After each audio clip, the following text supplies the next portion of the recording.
Dasturimiz davom etadi. 2026-yil 1-yanvardan boshlab eng yaxshi soliq to'lovchi mahalla nominatsiyasi joriy etiladi. Bunda har bir mahallada yashovchi aholida soliq madaniyatini oshirish zarur bo'ladi.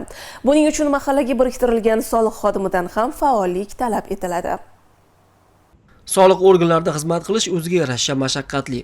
Kunlik qonunchilik yangiliklaridan xabardor bo'lish, soliq to'lovchilari bilan muloqotda xushmuomala va samarali bo'lish, o'z kasbini sevish va topshiriqlarni astoydil bajarish bularning barchasi kasbning ajralmas qismi sanaladi.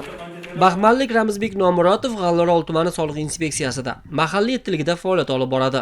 U Gulchambar va Jiydali mahallalarining soliq inspektori sifatida xizmat qiladi va mahallabay dasturida oyma-oy soliq natijalari bo'yicha 100 ballik yuqori natijaga erishmoqda. Ikkita hududga biriktirilgan bo'lsam, KPI dasturida har bitta yo'nalishda shu oy boshida berilgan reja bor. Rejani individualning ichiga kirib, har bittasini qancha qarzdorligi bor, kelasi bo'ladigan, keyingi oyga bo'ladigan zaxira yaratish kerak-da, qo'shimcha manba. Biz asosan bu qarzdorlik qo'shimcha manba bilan ishlasak, ko'proq balo olamiz. Qarzdorlik bo'yicha, masalan, hozir ilovalar, qo'shimcha telefonda ham ilovalar bor. Gruppalar bor, har xil saytlar bor. O'shalarimiz uchun fuqarolarga tanishtirib, fuqarolarga yetkazib tursa, bu siz harakatingizdan tashqari u yoqdan tushum bo'laveradi-da, qo'shimcha tushum bo'ladi. Keyin tushumga ham bog'liq ko'p, ba'zimiz tushumga ham bog'liq. Mana fermerlar bor, yuridik tashkilotlar bor, aholiniki bor. Aholiniki endi mana mobil telefon orqali hozir sharoit yaratilgan.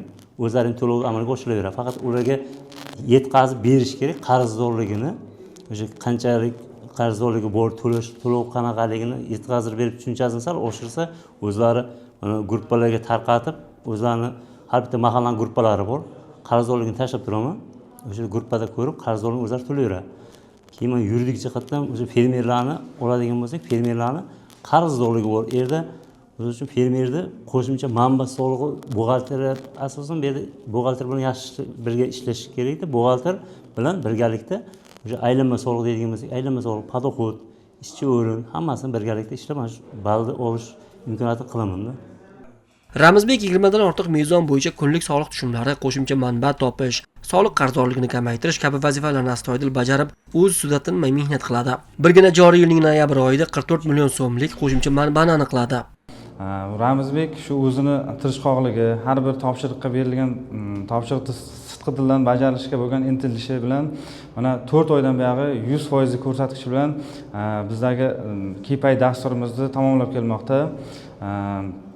Ramizbek o'zining mahallasidagi boyagi yetarlicha qo'shimcha manbalardan foydalanib, o'ziga berilgan prognoz rejalarini muddatidan oldin bajarib qo'yib, boyagi intiluvchanligini o'zini namoyish qilmoqda.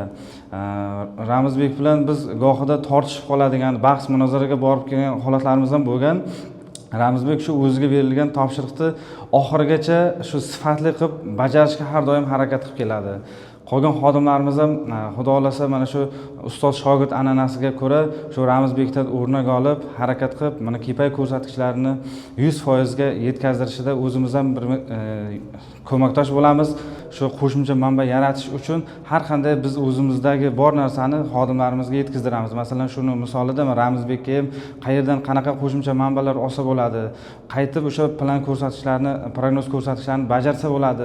Bir-birimiz bilan suhbatlashib, ma'lumotlar almashinib, yordam berib, ko'maklashib ishlashaveramiz. Qolgan inspektorlarimiz bilan xudo xolasa bundan yaxshiroq ko'rsatkichlarga ham olib chiqishga harakat qilamiz.